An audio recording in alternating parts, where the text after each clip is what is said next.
Salam teman-teman semua.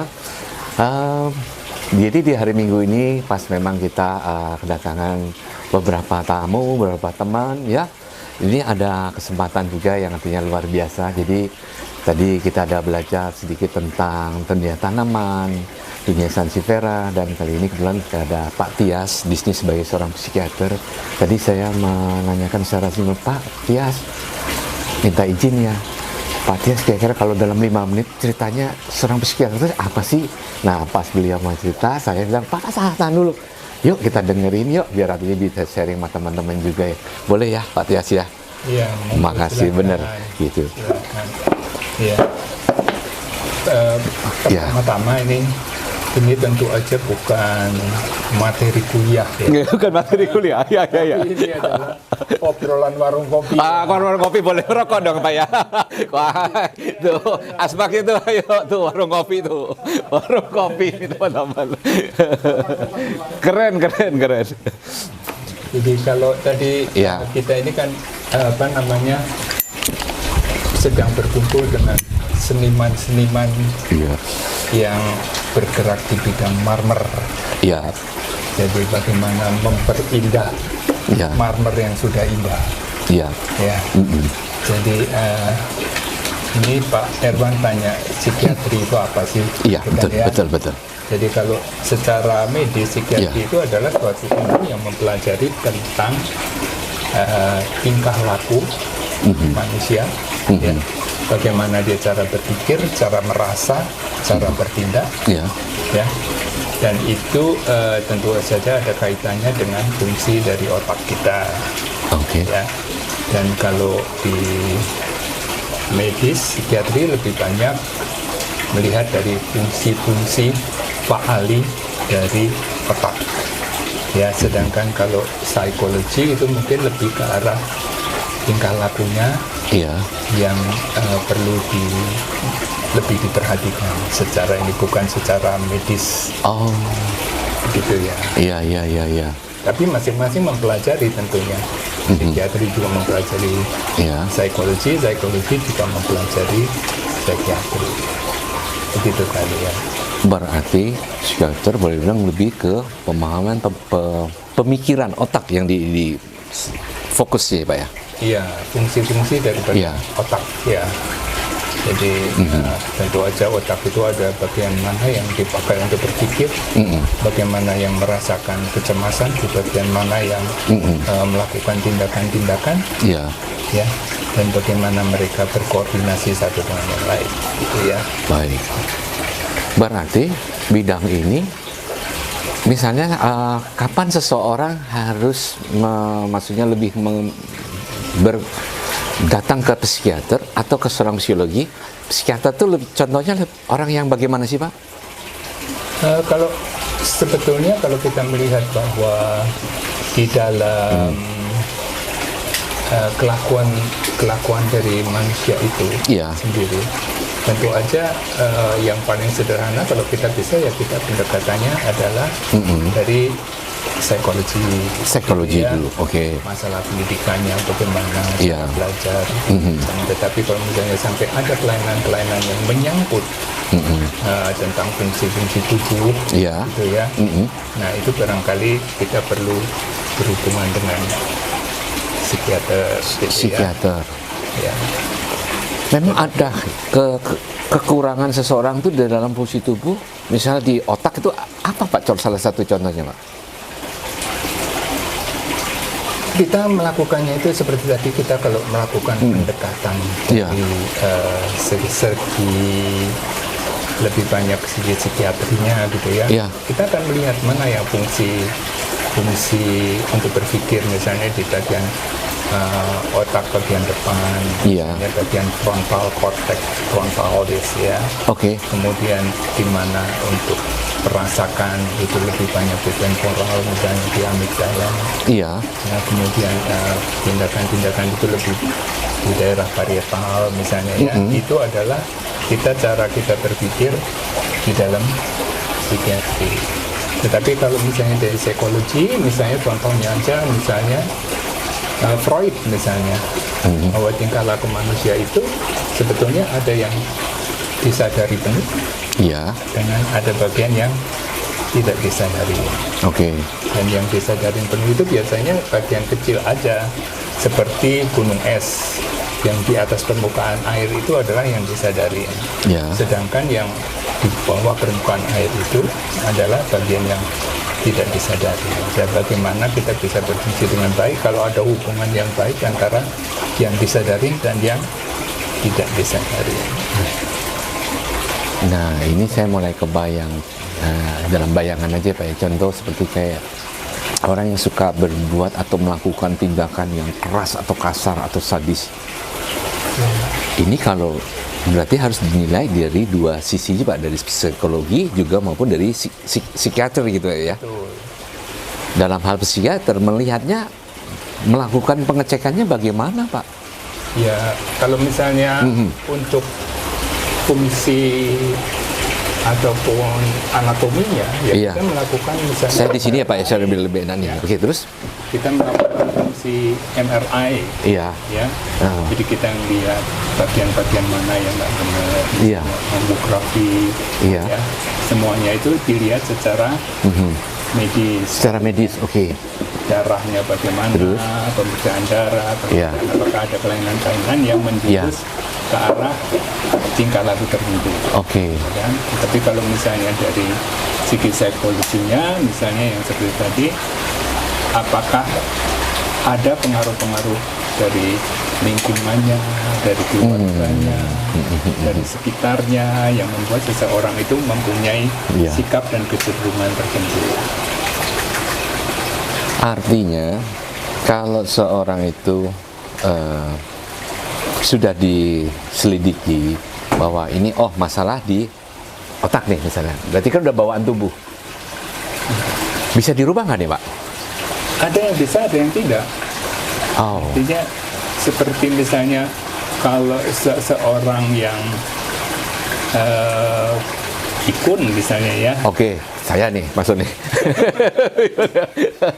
dan kerusakannya itu kalau misalnya Iya. kita dibuat suatu MRI, Iya. dia memang otaknya sudah atrofi, artinya sudah Apa itu Pak? mengkerut. Dia Waduh, dengan waduh ngeri juga nih. ya.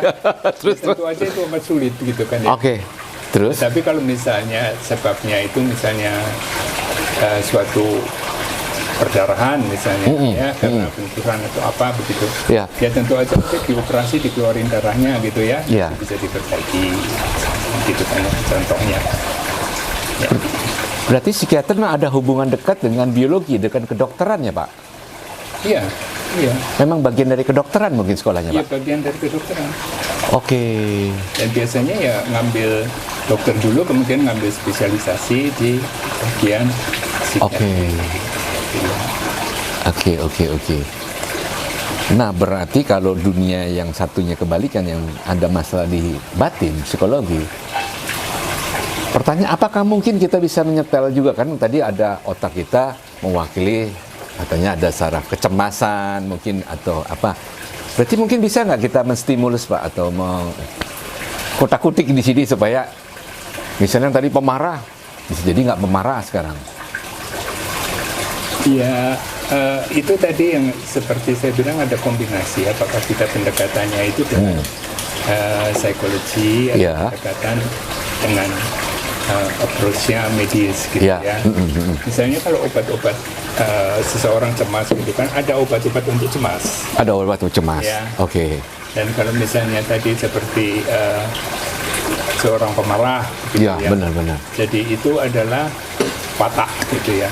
Oh. Dan itu adalah suatu watak yang terbentuk mestinya dari pengalaman-pengalaman hidup Pengalaman hidup. sendiri, Ya. ya, dan juga mungkin ya bentuk otaknya juga tentu ada, tetapi approach-nya mungkin dari sana, Psikologi. ya, psikologi. Oh. Ini menarik nih. Ya. Mungkin ada yang mau tanya nih sekarang nih, ide-idenya menarik sekali loh. Dalam. Ini nanti bisa nggak 5 menit ini. Iya. Oh iya. Sesi kedua. Ayo, Ibu, silakan Bu, ini menarik nih, Pak. Ini saking banyak pertanyaan nih, Bu. Ibu di sini kali ini, di sini kali. Bahasanya sampai Mungkin bikin kita hujan turun. Tambah asik gitu ya. Tapi Kalau kita mestinya berbicara dengan seni begini, kita mestinya yang berhubungan dengan seni kali ya. nggak apa-apa Pak, ini bebas kok Pak, acaranya bebas. Ini dia bilang seni kehidupan Pak, seni kehidupan. Peregangan juga, Pak. Kenapa? Ada begini, pikiran ataupun peregangan.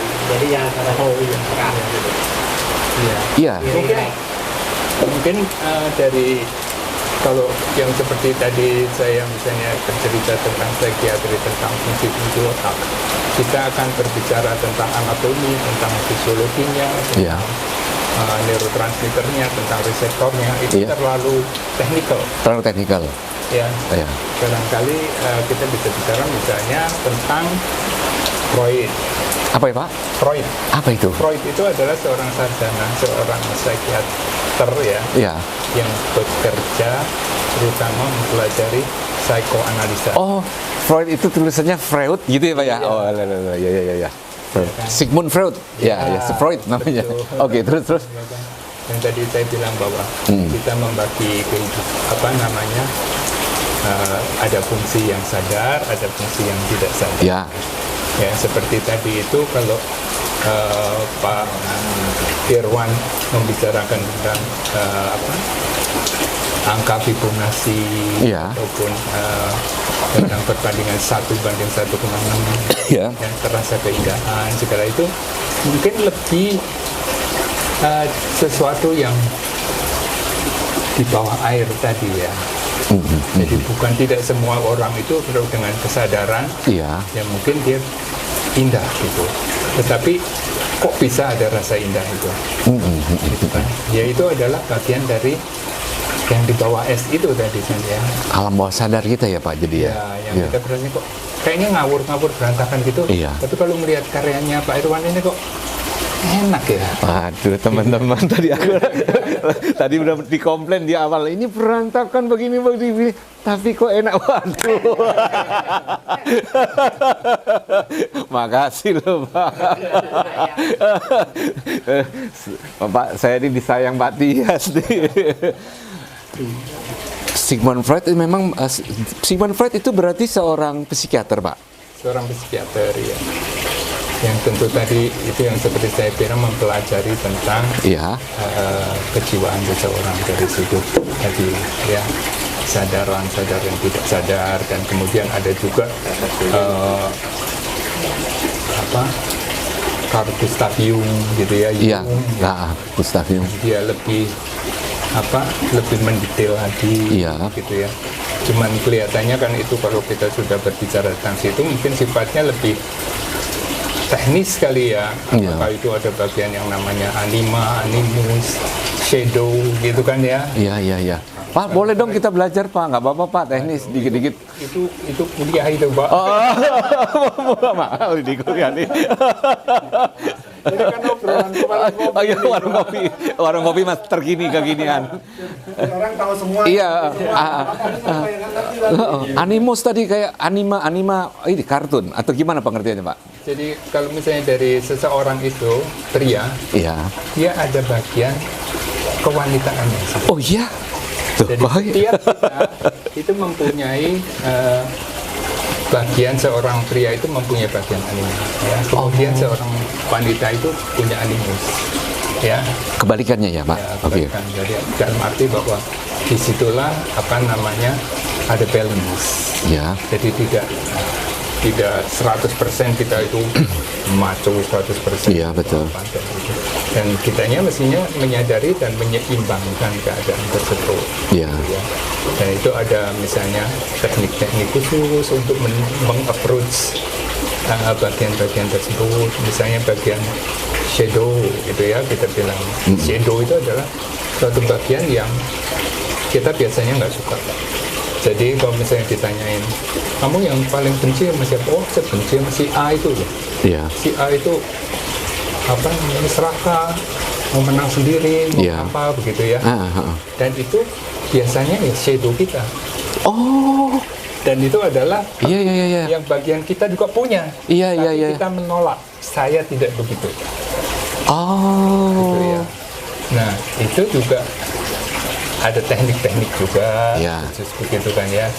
Dan itu yang kalau kita membicarakan tentang Jung tentu banyak sekali, itu contoh-contohnya aja gitu ya. Baik. Ya. Oke. Saya rasa ya nggak akan selesai. Baik, kalau gitu sebagai penutup kita di obrolan warung kopi hari ini topiknya kebenaran tadi bicara tadi tentang ada kita ya. Saya sebagai lelaki ternyata ada unsur kewanitaannya juga. Iya. Ibu sebagai wanita ternyata ada unsur kelakiannya juga. Kita nggak usah terlalu ekstrim sampai dengan LGBT nih ya. Ya. Kita hanya sedikit aja menyinggung soal kalau di cowok yang ada unsur kewanitaan dan belum nyampe ke LGBT ya. Mungkin kita dibilang nih kayak flamboyan. Ada ya yang cowok yang kayak emang flamboyan gitu kayak bukan bencong ya. Belum sampai bencong.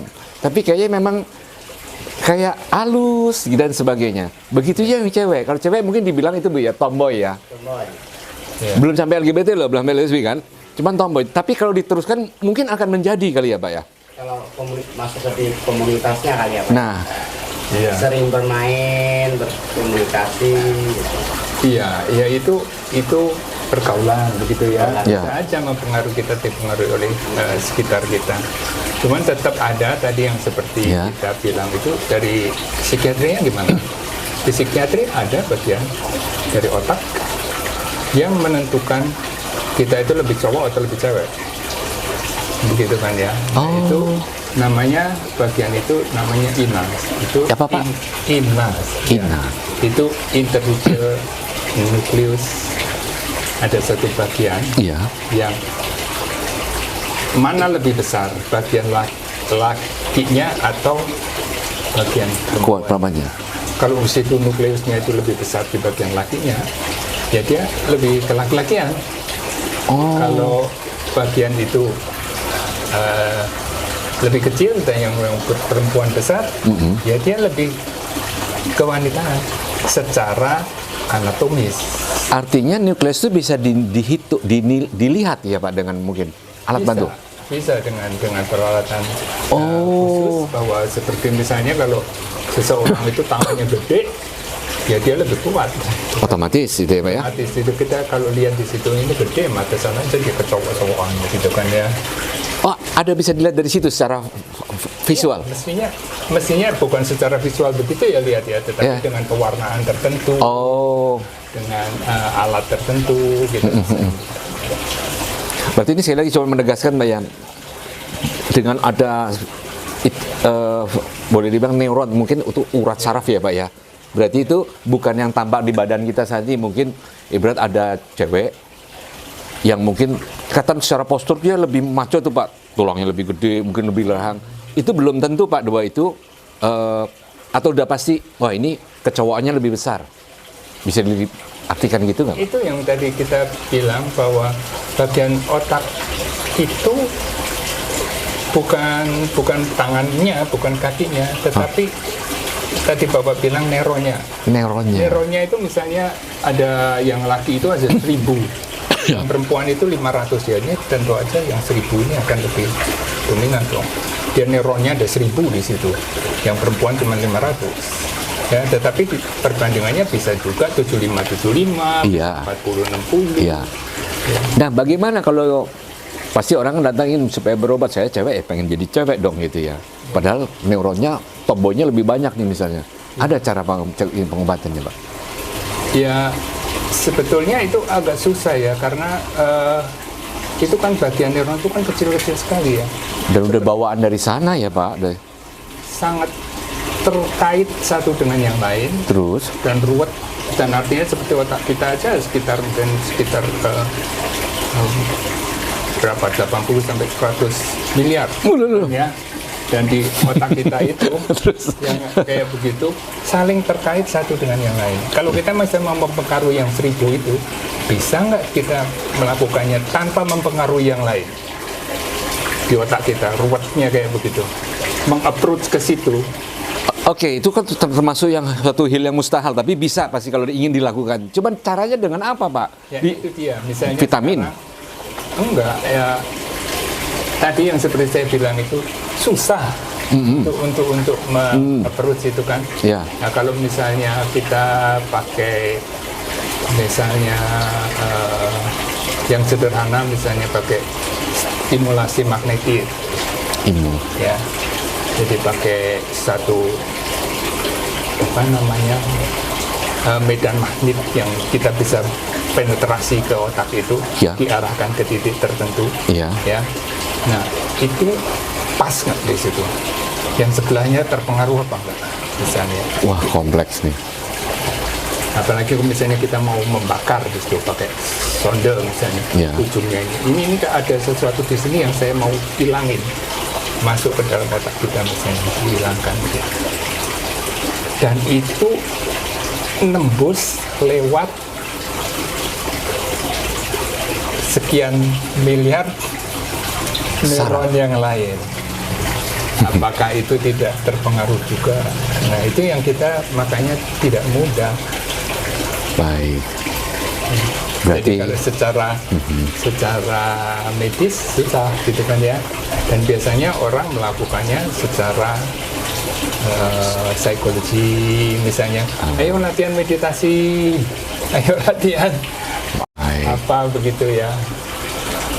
Ini saya nggak berani menyimpulkan karena hal ini perlu kebijakan dari kita masing-masing. Ini benar-benar bahwa saya agak surprise di sini, surprise benar bahwa rupanya tomboy atau flamboyan yang tadi, yang cowok tadi itu sudah dari sananya.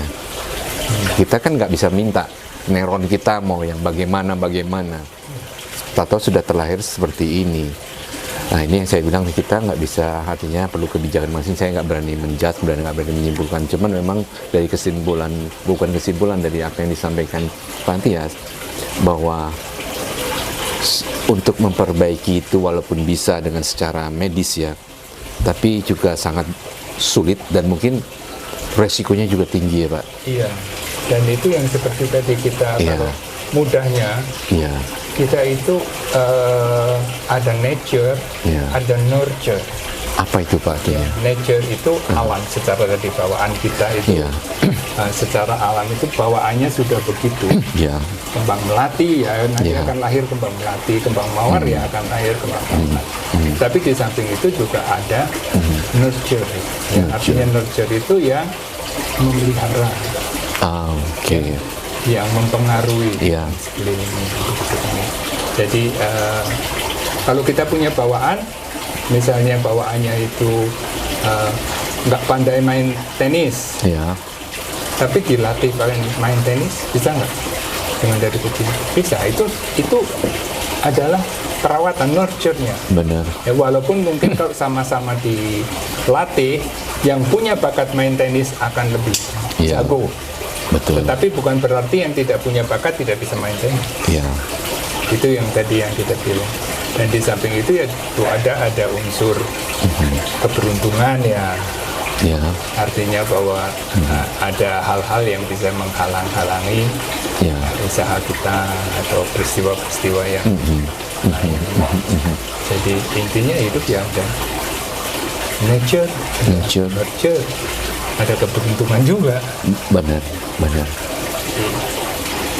Mungkin Iya. nggak berlanjut kali ya. Kalau enggak nanti bisa seharian kita di sini. Ya, wis berarti. Baik, kalau gitu terima kasih banyak Pak Tias. Ini saya sudah dapat, kita semuanya dapat banyak masukan, teman-teman juga ya. Jadi mungkin kita tutup dengan artinya apa yang kita sudah punya, apa yang artinya sudah ada dalam diri kita, ayo dimanfaatkan sebaik mungkin karena itu memang sudah bawaan potensi yang kita miliki ya Pak. Syukur-syukur dilatih juga artinya, dan mudah-mudahan juga akan mendapatkan keberuntungan ya, karena kalau keberuntungan mungkin adalah porsinya langitan, tapi kita lakukan sebaik mungkin apa yang kita mampu dengan tangan kita, dengan semua daya upaya kita. Begitu ya Pak ya kali ya. Ya, Baik, kira-kira terima begitu kasih semua ya. Thank you ya Pak. Bermanfaat ya. Yuk, mudah-mudahan bermanfaat dan menginspirasi. Salam.